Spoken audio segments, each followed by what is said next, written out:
Welcome to another episode of Voiced Thoughts Talk Show and Podcast with your host, yours truly, Danette Mahabeer. And before we start this segment, I want to take the time out to highlight our sponsor for this episode, Loopy Larry's, located at 3160 Parisa Drive, Paducah, Kentucky, right off exit 7 for your soups, salads, and sandwich. Check them out at loopylarrys.com. And today's segment, we're going to be talking about the topic of rideshare safety. On today's episode, our special guest is none other than Jennifer Schultz. Welcome to Voice Thoughts. Well, thank you. Thank you for having me today. Yes. I really appreciate it. I am so happy to have you. I think this is a topic that needs to be discussed. And, there are things that we are aware of and there are things that we are not aware of. And there are tips that we can learn from you as an Uber and Lyft driver. And so I'm just going to have you share a little bit about you and how long you've been doing Uber and Lyft and, get to know you a little bit. Sure. Well, I've been doing both Uber and Lyft for about 4.5 years now. And I drive for both platforms. And one of the first questions people ask me is, what's the difference? And they're pretty much the same. There's a few differences in the apps, but that's it. But, I've been doing it. I started doing it. I have a son with special needs, and I needed a job that was flexible. And that's what got me to doing it. And then I didn't realize I was going to be doing it for 4.5 years, but Wow. Here I am, But it's very lucrative, for the most part, and it's fun. But there are dangers in it that, people need to be aware of. That, most of the time people come to Nashville, they come to party and drink and have a good time. Mm-hmm. And that's great, but you have to be careful, especially with the rideshare, both the drivers and the passengers. Right. And, Nashville is basically a smaller city, but it's expanding, and we see like Broadway, we know the Uber and Lyft, has high demand here. And so share there was a specific incident that just occurred, and I found you through that Facebook girls group here in Nashville, and it just touched me because I know, what safety means and the importance of safety. And so I commend you first and foremost for making that post and for being a good person in society. But tell us a little bit about that entire incident. You as a driver picking up that passenger and that friend. Who I'll let you share that story. Sure. I was in Midtown, which is where a group of bars are that most local people go to. Okay. And a group of girls walked up to my car, and they put a girl in the front seat of my car, and usually people sit in the back seat. Right. But I could tell immediately that she was extremely inebriated, and to the point that she couldn't complete sentences. Like, I asked her, what brand eyeliner do you have on? And she was talking about baseball.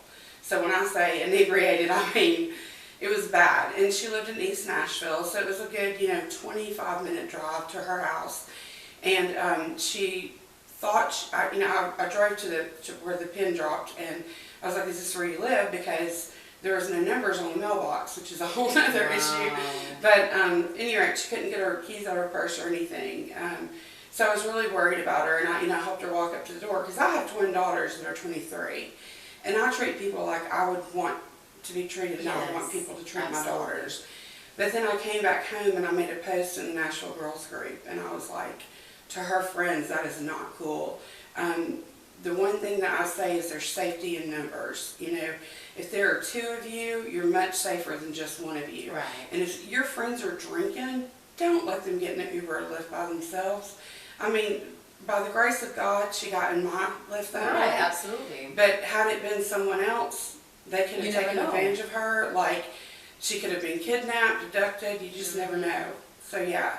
So I just felt it was super important to go and warn, especially younger ladies, because I know, I drink myself sometimes, and you get caught up in the moment and this, that, and the other, and before you know it, accidents are called accidents because they're not planned. Right. Right. So I try to sway on the side of safety, and I've been downtown before and had girls by themselves knock on my window and say, I've lost my phone, I can't find my friends, crying, can you please help me?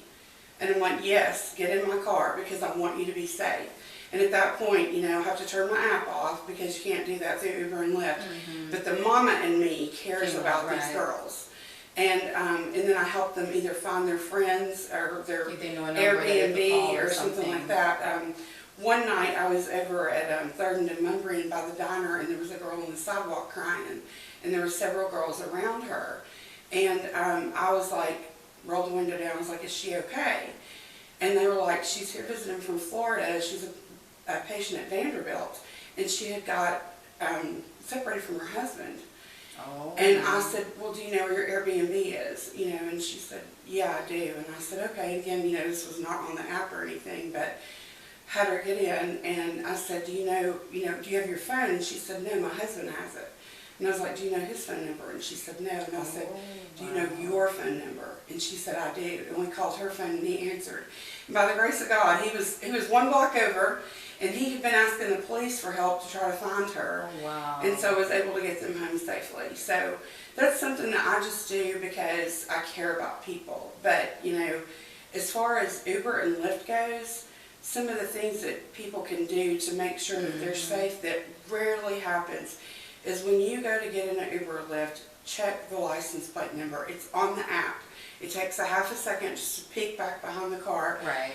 Then ask your driver, you know, are you Jennifer? Because that's the first thing I do. I'll say, I'm Jennifer, you know, are you Emily? Right. And they're like, yes. I have had, with common names, I have gotten the wrong person in my car before. Oh, wow. Yeah, and fortunately we figured it out pretty quickly.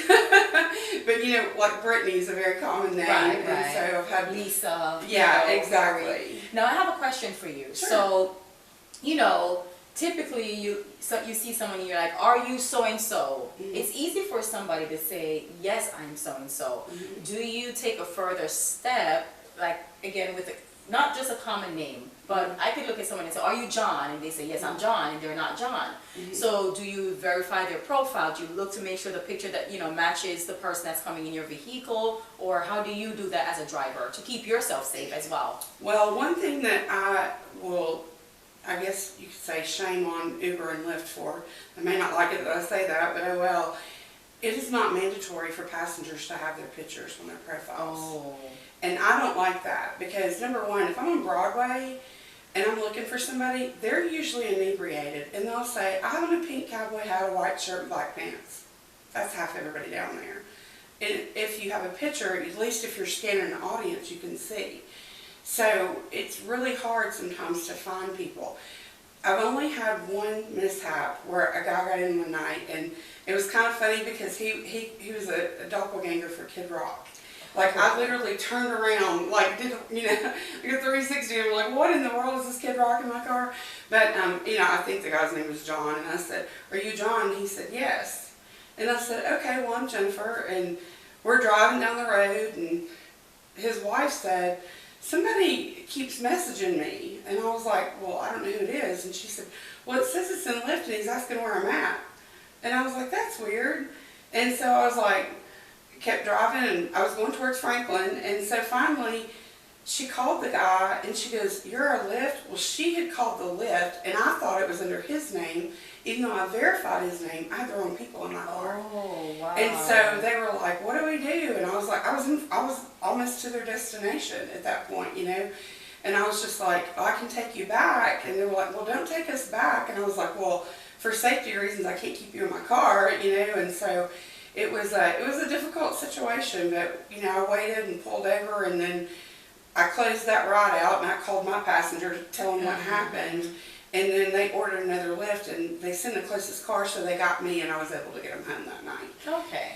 So yeah, but that's the only time in 4.5 years that's happened. You know, I mean, things like that will happen, you know, but there, as you said, there are steps that we have to take, not just as passengers, but even the drivers. And that's why I ask you those questions, because Right. of your own safety. You're a female, you're a mom, you got your kids to go home to, Right. your family and all that. And it could go both ways. Right. And, you know, I was thinking about this topic that we're discussing today and the safety of, you know, just the rideshare and what's going through the minds of people.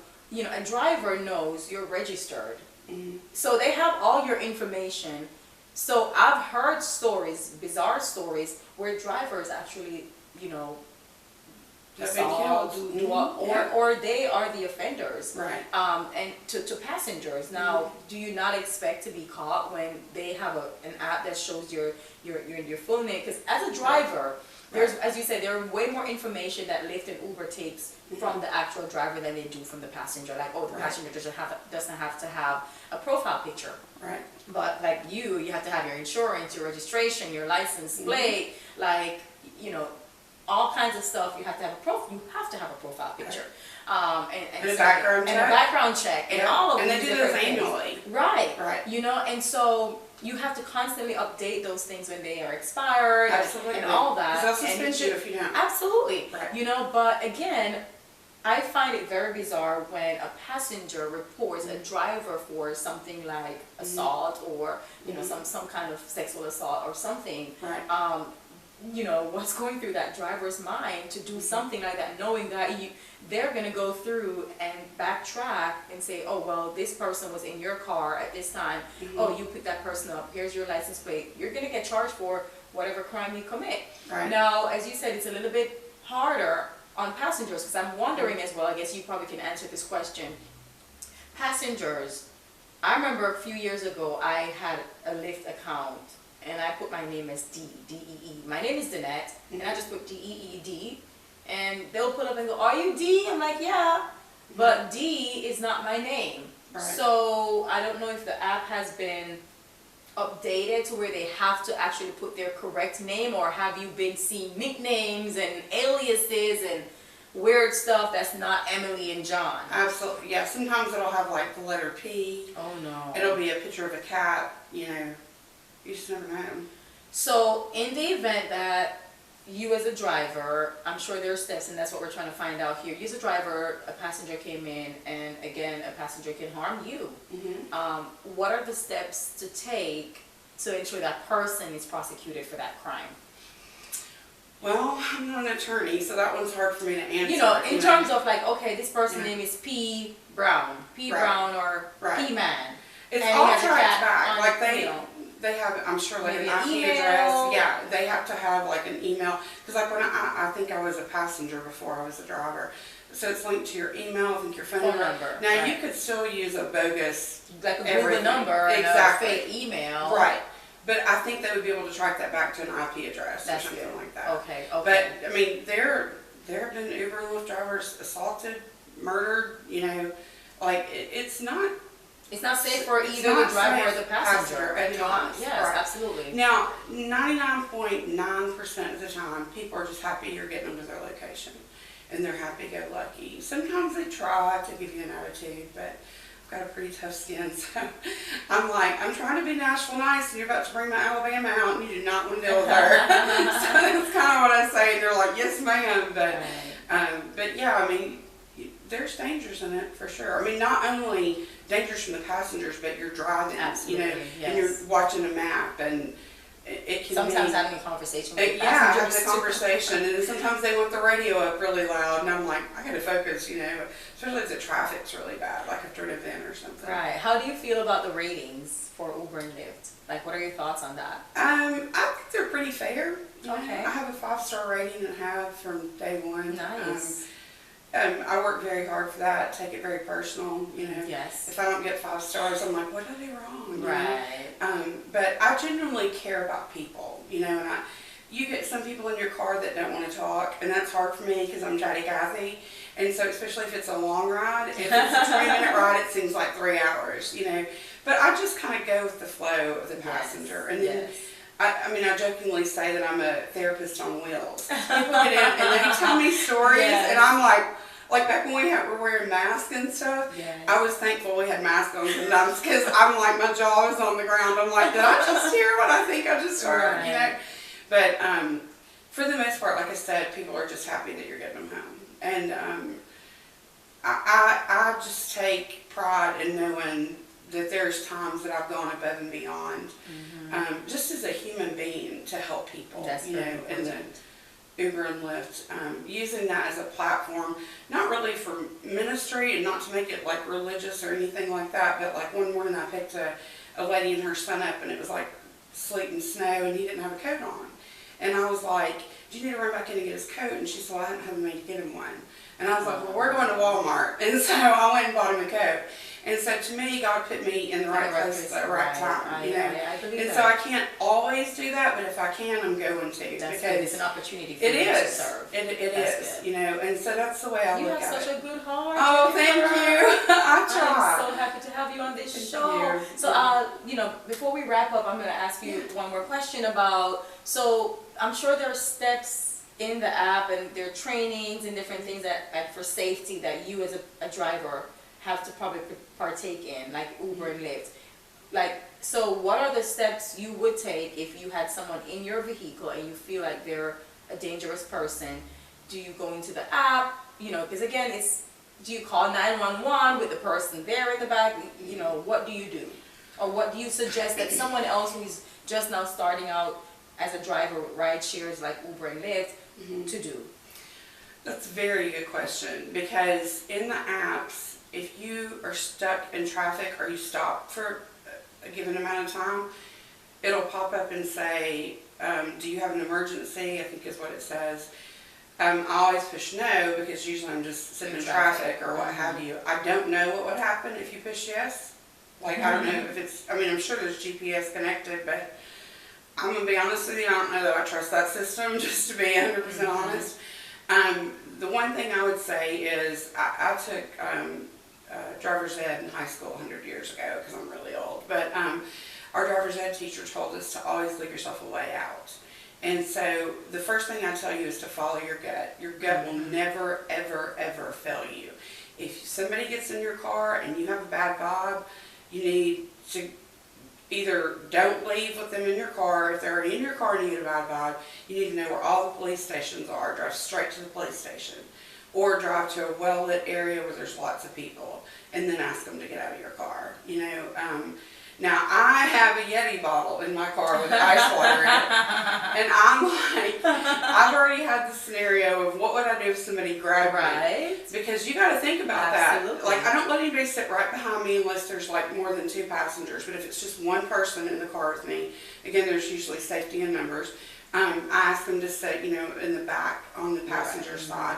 But my first defense would be hit them with the Yeti bottle, because if you're driving, you've got to be able to defend yourself. The other thing is, if they were to grab you, they probably don't have their seatbelt on.